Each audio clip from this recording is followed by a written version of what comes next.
alihi wa sahbihi ajma'in. Jamaah salat subuh yang dirahmati Allah Subhanahu wa taala.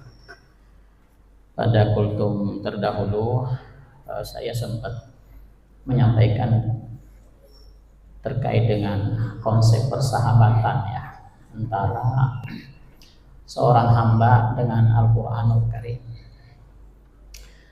Dengan diksi yang disampaikan oleh Rasulullah SAW terkait dengan hadis yang disampaikan oleh Imam Bukhari, dikatakan yuqalu li sahibil Qur'an, dikatakanlah kepada sahabat-sahabatnya Al-Qur'an, iqra wartaqi, naikilah pintu-pintu surga itu dengan sambil membaca.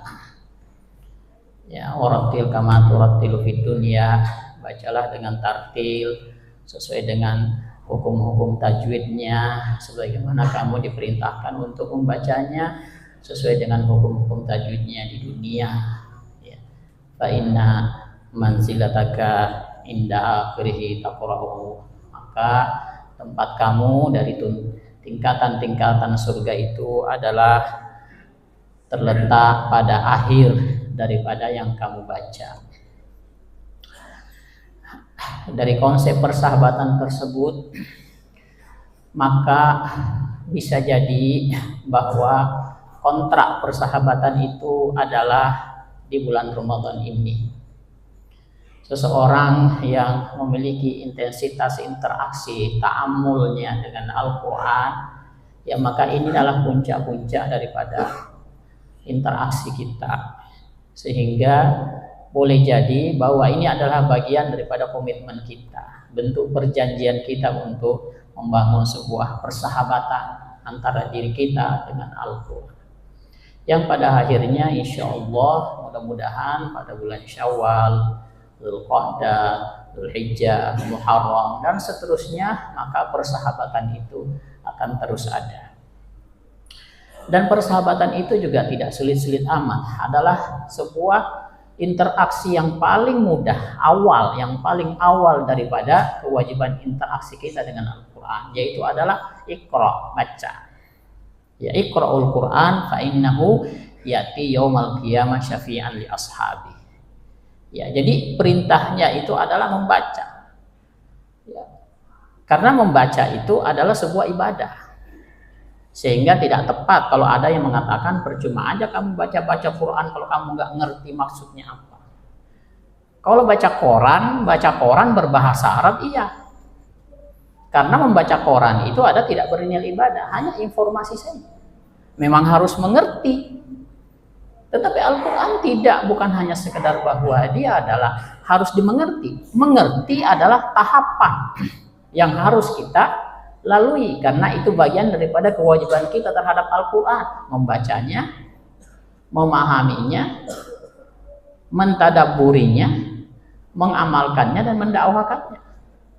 Ya, tetapi tahapan yang pertama itu adalah bernilai ibadah. Karena itu ketika ada orang yang duduk 2 jam dengan Al-Qurannya, berarti dia sudah beribadah 2 jam. Ketika dia duduk 3 jam dengan Al-Qurannya, berarti dia sudah beribadah 3 jam dengan Al-Quran.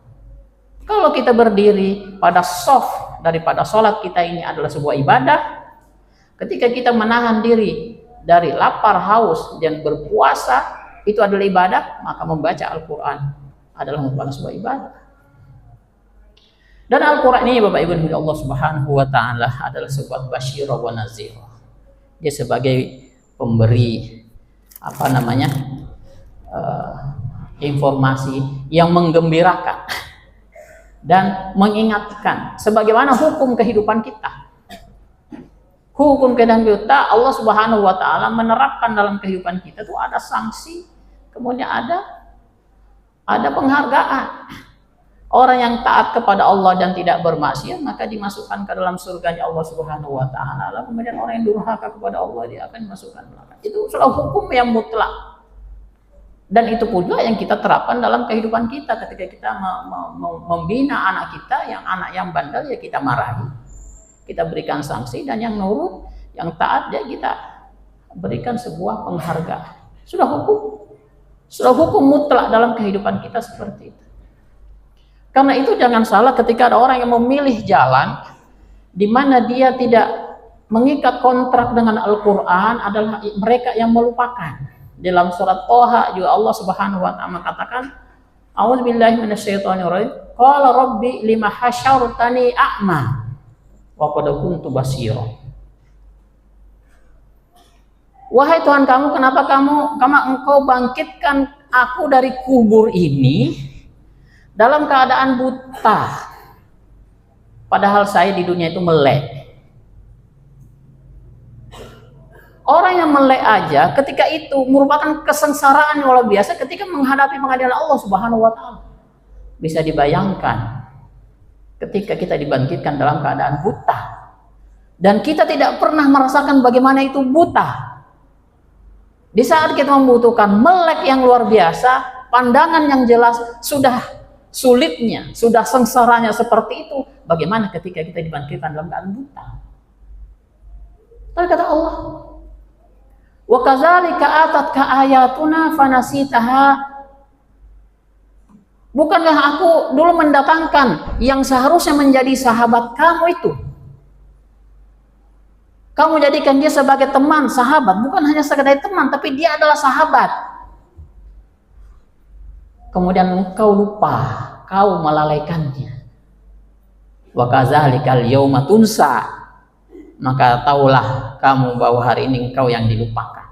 Bentuk Allah Subhanahu wa taala melupakan manusia itu ada dibikin buta. Jadi bangkit dari kubur dalam keadaan buta, tidak melihat ada bentuk daripada apa Allah Subhanahu wa taala melupakan manusia. Konsekuensi daripada tidak adanya persahabatan.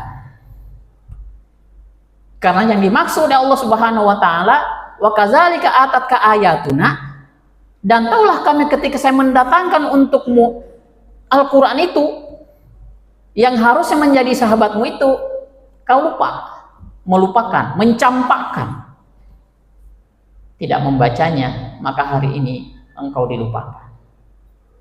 Maka komitmennya Bapak Ibu Allah Subhanahu wa taala, Ramadan ini kontrak kita dengan Al-Quran untuk setia, kontrak bersahabat.